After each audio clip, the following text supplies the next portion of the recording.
Hello বন্ধুরা, দেখো এখানে আমি কতগুলো আকন্দ ফুল পেরেছি। এটা হলো শিবরাত্রির ভিডিও। তো ভিডিওটা দিতে একটু লেট হয়ে গেল। দেখো আমাদের কাছে এতগুলো সাদা আকন্দ ফুল ফুটেছিল, আর আমি সবটাই পেরে নিয়েছি। সব কাজকর্ম করে চান টান করে ফুলগুলো পেরে নিয়ে আমি একেবারে তোমাদের সামনে এসেছি। আর আমি পুজোটা না শিবরাত্রির দিন না, তার পরের দিন করেছি। যেহেতু শিবরাত্রি তো রাত 8টায় লেগেছে, আমি তো আর রাত্রেবেলা করবো না, আমি দিনেই করেছি। তো দেখো আমি সব কিছু গুছিয়ে নিয়েছি ঘরে। আমার ছোট্ট ভোলা বাবাটাকে একটু পুজো করে নিয়ে তারপরে ইচ্ছা আছে একটু মন্দিরে যাব। তো এখানে দেখো ছোট ভোলা বাবাটাকে একেবারে আমি প্রথমে শুধু জলে চান করিয়ে তারপরে গঙ্গা জলে চান করিয়ে নিয়েছি। নিয়ে তারপরেই আমি বাবার মাথায় দুধ ঢেলে দেবো। তো বাবার মাথায় দুধ ঢেলবো, তখন দেখছি কৌশিক উঠে আছে। কৌশিকই আমাকে ভিডিওটা করে দিচ্ছে। আর আমার ভোলে বাবাটা যে এতটাই ছোট না, কিভাবে মানে দুধ ঢালতে গেলেও না সবকিছু নড়ে যাচ্ছে, ত্রিশুল ত্রিশুল। আর আমি এখানে ঘরটাই বার করতে ভুলে গেলাম। ঠিক আছে, যা হোক, এই ছোট বাটিটা করেই ঢেলে দিই। তারপরে বাবার জন্য না আমি ছোট্ট একটা আকন্দমালা বানিয়েছি আমাদের গাছেরই ফুল দিয়ে। যেহেতু শ্বেত আকন্দ বলে কথা, বাইরে যেগুলো কিনতে পাওয়া যায় ওগুলোকে কি আকন্দ বলে অতটা জানি না, কিন্তু বাইরটা তো পুরো সাদা। সবাই বলে সাদা আকন্দতেই নাকি ভালো হয়। তারপর আমি বাবার মাথায় সব এক এক করে ফুল বেলপাতা দিয়ে দিচ্ছি। তারপরে করব বাবার জন্য আরো যে আছে ধুতা ফল ফুল, ওগুলোকেও দিয়ে দেবো। তো বাবার মাথায় ফল মানে ফুল ফলগুলো ঠেকিয়েও যে আমি রাখবো সেটুকু জায়গাও নেই, এতটাই ছোট আমার শিব বাবাটা।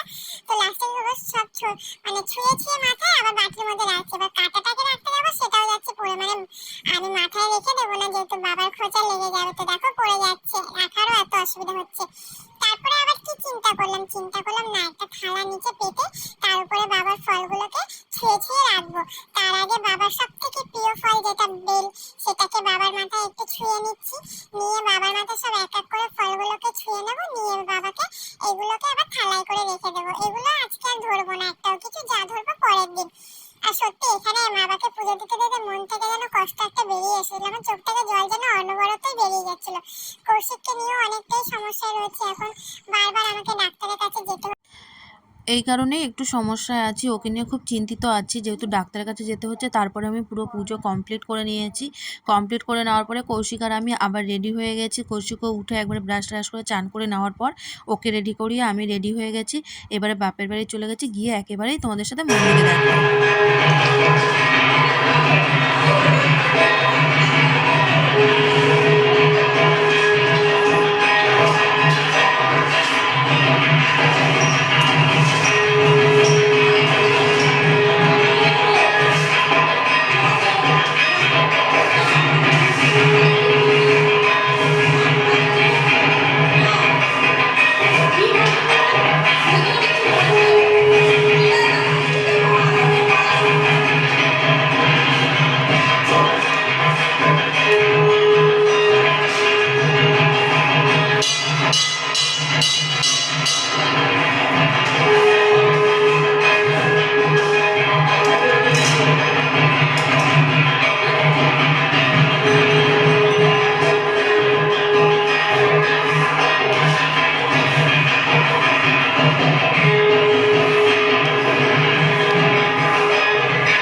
তো মন্দিরে চলে আসার পরে দেখছি মন্দিরে আগে থেকেই মানে শঙ্খ বাজছে আর মানে কি বলে ওটাকে, কাশ বাজছে। সে আওয়াজটা তো তোমরা শুনতেই পেলে আগের দিকটায়।